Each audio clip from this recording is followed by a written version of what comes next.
that this battle for the Democratic nomination will not be successful. And so today, I am announcing the suspension of my campaign. That's Bernie Sanders almost exactly 2 years ago telling his supporters it was time to back Joe Biden's bid for president. For many Bernie fans, it was the end of a movement that began with his strong underdog challenge to Hillary Clinton in 2016. But what if that journey isn't over yet?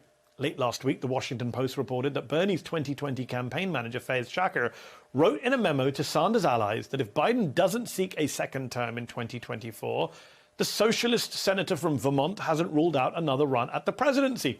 Of course, this is all built on speculation that Biden would step aside because of his advancing age. But Bernie Sanders is a full year older than Biden. If elected president, he would take office at the age of 83. The very fact that we're talking about a possible third Sanders run speaks to the strength of his movement and his power to shape the presidential race from the inside or outside. At the center of all this is a political independent, a curmudgeon who has never wanted to be at the center of anything. That's according to The Fighting Soul, a new book by Ari Rabin-Haft, a longtime Sanders aide and deputy manager of the Senator's 2020 presidential campaign. A campaign Rabin-Haft says that Bernie was reluctant to launch, but ultimately entered because Donald Trump had to be defeated, and Bernie's fan base had to be engaged in the effort. The book covers that campaign and the candidate from start to finish in granular detail. We learn that Bernie loves his underpowered Chevy, as well as eating at Outback Steakhouse. We also learn about the inside baseball of modern campaign politics and the challenges of managing an increasingly fractious Democratic left. Rabin-Haft doesn't leave many clues on whether Bernie will run again, but he makes clear that Bernie doesn't want it to be about him. As he writes, we were thinking about a single campaign, Bernie was thinking on a bigger scale. The magic, as he saw it, wasn't only about him. He wouldn't accept that he was the key factor, the foundation of everything. Even after everything that had taken place during the 2016 cycle, Bernie would not believe that he had a special quality that inspired people.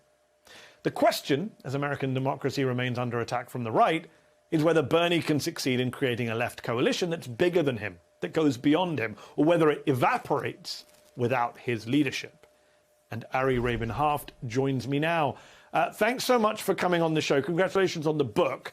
Do you think Bernie Sanders has another presidential run left in him? And if he doesn't, who does represent the left in any kind of open race? Yeah, when I wrote the book, I would have said no, and you can kind of see that tone from me. But after the memo this week, and with Bernie, you can just never count him out. I tell the story in the book about 3 weeks into the campaign when he cut his head right there and he had to get 7 stitches. And about a week later, we go to remove the stitches and there's no scar because the man is remarkable. This weekend, he's out doing 2 rallies with workers in New York at the Amazon plant and in Virginia with Starbucks workers. His energy is indomitable. If he wants another run, I'm sure he has the energy for it. And also, I'm very sure he would not do it without cautious thinking. I think in the book, I very much get into the stress that we felt as a staff, not knowing until early 2019 whether he would run or not. It was a very thought out process. He is not somebody who makes decisions on whim. He will only do it if he thinks it's best for the country, if he thinks he has a chance at winning, and if he thinks, and in this case, if he thinks he's the person to beat another Donald Trump run, probably. Wouldn't it make more sense? I would point out that AOC, Alexandria Ocasio-Cortez, just happens to turn 35 the month before the 2024 election. Wouldn't it make more sense for her to carry the flag for the left of the party with his blessing? I don't. First off, I think even his statement acknowledges the likely Democratic candidate is Joe Biden, and he wouldn't run against Joe Biden. So I think we have to acknowledge that. I think second, I think he would look at an analysis of the race, look at who wants to run. He would think about every step, and he has the ability to kind of see his potential. And I think he would say, am I the best person? And if he does believe he is the best person, he would do it. And if he doesn't, he would actually have no problem endorsing somebody else who wanted it. I think it would come to his analysis of who is the best person at the time. So your book goes into great detail about the campaign that you worked on. Let me ask you this. Yes. I'm sure you've been asked many times, but I'd like to ask you too. What do you think Bernie could have done differently in 2020? A lot of people say that by the time of the South Carolina primary, he should have been maybe moderating his message to win over more mainstream Democratic primary voters while he was still railing against the party establishment at that point. Is that a fair criticism? No, because I think if Bernie moderates his message, and it's not even moderates, because frankly, I think his message was well within the median norm of where the Democratic electorate is, that wasn't what prevented him from winning. But I think if Bernie changes who he is, he's not Bernie, and it takes away the fact about him that makes him him, that he has a position, that he's had it for 30 years, that he's consistent. And if he suddenly became inconsistent, it would weaken him. Were there mistakes made along the campaign? Yeah, I address actually many of them in the book. What was the biggest one? What was the biggest reason you think he didn't win? Well, I think the biggest reason he didn't win was the unification against him in those final 2 days after South Carolina. I think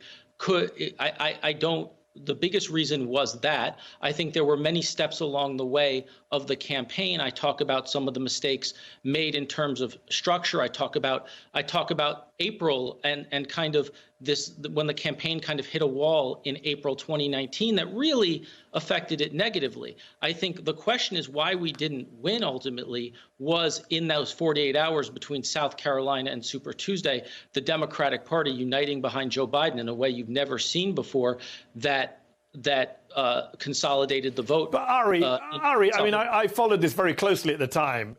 That was always going to happen. There was no scenario in which the quote-unquote Democratic Party establishment, you can't have it both ways. You can't be, I'm running against the establishment, but then I'm shocked that the establishment all joined up to stop me from winning. Shouldn't you have had, well, my question is, shouldn't you have had a plan for that?